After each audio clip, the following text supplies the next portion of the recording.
জীবনে আমরা যা চাই তা সহজে পাওয়া যায় না, কিন্তু জীবনের মানেও তো এটা যে আমরা যা চাই সেটাও সহজ হয় না।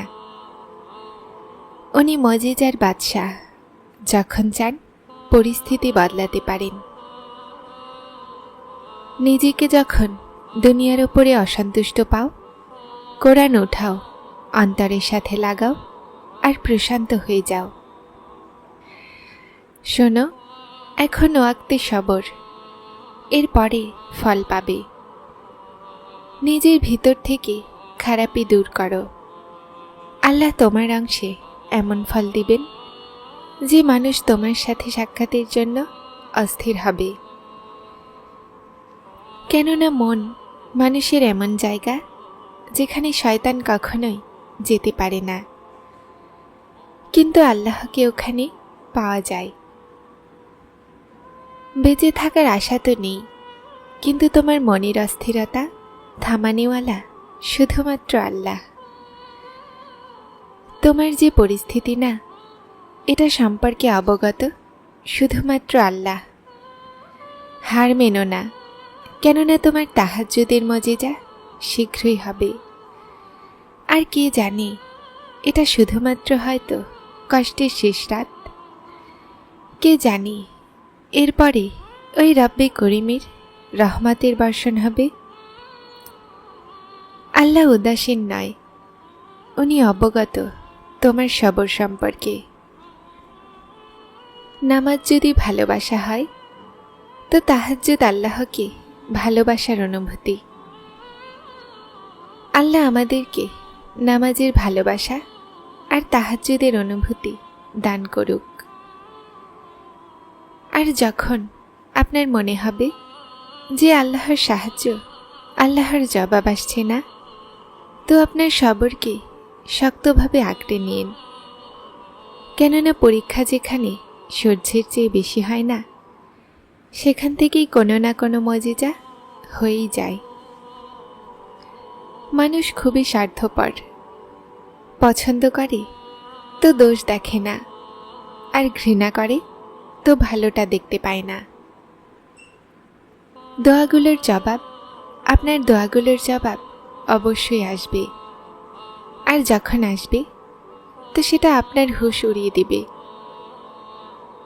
যখন আপনি কোনো সিদ্ধান্ত নিতে না পারো, তো তোমার রবের কাছে চলে যাও, তার কাছে তোমার সমস্যার কথা বলো।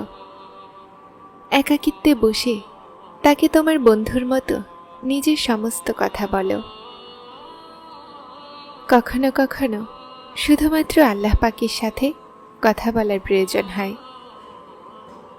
দেখে নিও, খুব জলদি তোমার জন্য দোয়ার দরজা খুলবে ইনশাআল্লাহ। কতটা আশা আছে না এই আয়াতে। আমি দেখছি তোমার বারবার আকাশের দিকে তাকানোকে। অবশ্যই কবুল হবে তোমার দোয়াগুলো, এটা ওয়াদা তোমার কাছে আল্লাহর। আল্লাহ তোমার ভালোর জন্য দেরি অবশ্যই করেন, কিন্তু তিনি ভোলেন না, না তোমার দোয়াগুলোকে আর না তার ওয়াদাকে। যদি সবকিছু আল্লাহর উপরেই ছেড়ে দিয়েছেন, তো তার ফায়সালার উপরেও বিশ্বাস রাখুন। উনি তোমার সমস্ত চাওয়াকে পূরণ করতে সক্ষম। তিনটা জিনিস মানুষকে আল্লাহর থেকে দূরে করে দেয়: নিজের আমলকে বেশি ভাবা, নিজের গুনাহগুলোকে ভুলে যাওয়া, নিজেকে সবার চেয়ে ভালো ভাবা। নিজের সন্তানদের মধ্যে অন্ততপক্ষে এতটা তো দিনই শিক্ষা দিন, যেন তারা আপনার জন্য দোয়া করে। সূরাতুল কাহাফে আমাদের জন্য একটা শিক্ষা এমনও আছে যে যখন কিছু এমন আমাদের জীবনে হচ্ছে যেটার বুঝে আসে না, তো আমাদের সবর করে নেওয়া উচিত। কেননা জরুরি নয় যে আমরা প্রতিটা জিনিসের হিকমত জলদি বুঝতে পারব। কখনো কখনো এই কথা সময়ের সাথে সাথে বুঝে আসে। সময় সমস্ত রহস্য উন্মোচন করে দেয়। জীবন শুধুমাত্র নিজের জন্য অতিবাহিত করা যায় না, বরং এটাতে অংশ বের করতে হয় হাক্কুল ইবাদতের জন্য, অর্থাৎ মানুষের সাহায্যের জন্য। যে সময় পেয়েছ সেটা খুশিতে অতিবাহিত করো, কেননা ফিরে শুধুমাত্র স্মৃতিগুলো আসে, সময় নয়। দয়ালু কারা হয়?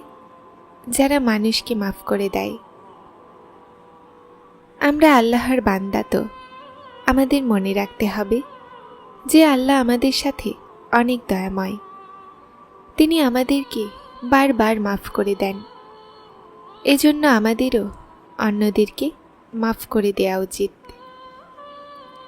আপনি জানেন সবচেয়ে বড় বিপদ কি? আপনি তখন বিপদে পড়েন না যখন পরিস্থিতি বিগড়ে যায়, যখন আপনার উপরে রোগ শোক আসে অথবা কোনো তুফান ঘিরে ধরে। সবচেয়ে বড় বিপদ তো হলো এটা যে আপনি অন্যদের খারাপের খবর রাখেন, তখন আপনি নিজের জন্য খারাপ নিয়ে আসেন।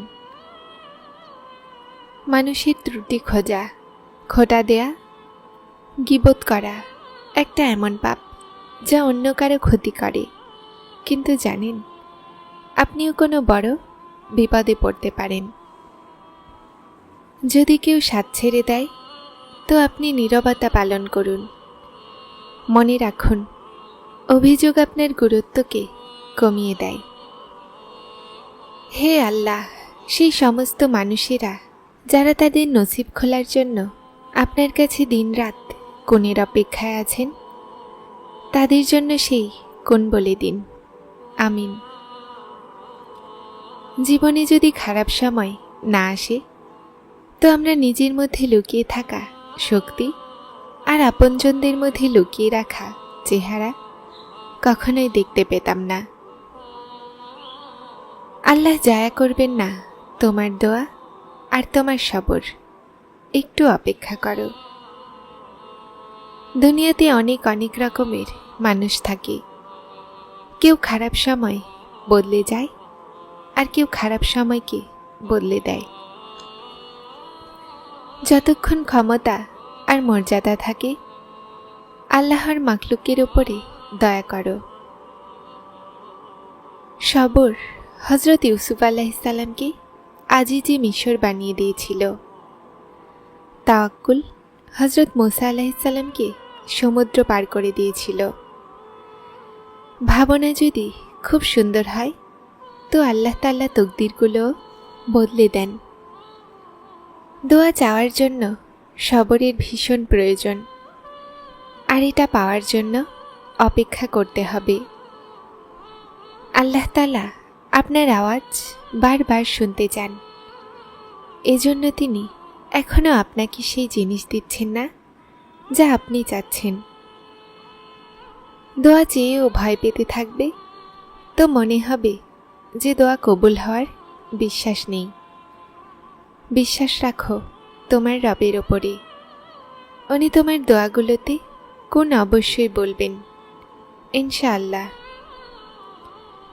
আল্লাহ আপনার প্রতিটা কষ্ট, প্রতিটা দোয়া সম্পর্কে অবগত। তিনি জলদি আপনার জন্য কোনের মজেজা পাঠাবেন।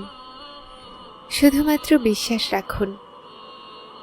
সবর এমনভাবে করো যেন রোজা রেখেছ, আর বিশ্বাস আছে যে মাগরিবের আজান দিবেই। আমি যখনই সূরা ইউসুফ দেখি তখনই আমার মনে হয় যে প্রতিটা স্বপ্ন পূরণ হতে পারে, সব হারিয়ে যাওয়া জিনিস ফিরে পাওয়া যায়, প্রতিটা দোয়া কবুল হতে পারে, প্রতিটা মঞ্জিল পাওয়া যেতে পারে ইনশাআল্লাহ। যারা চ্যানেলটিতে নতুন এসেছেন তারা সাবস্ক্রাইব করে হেদায়েতের সাথে থাকুন। আসসালামু আলাইকুম।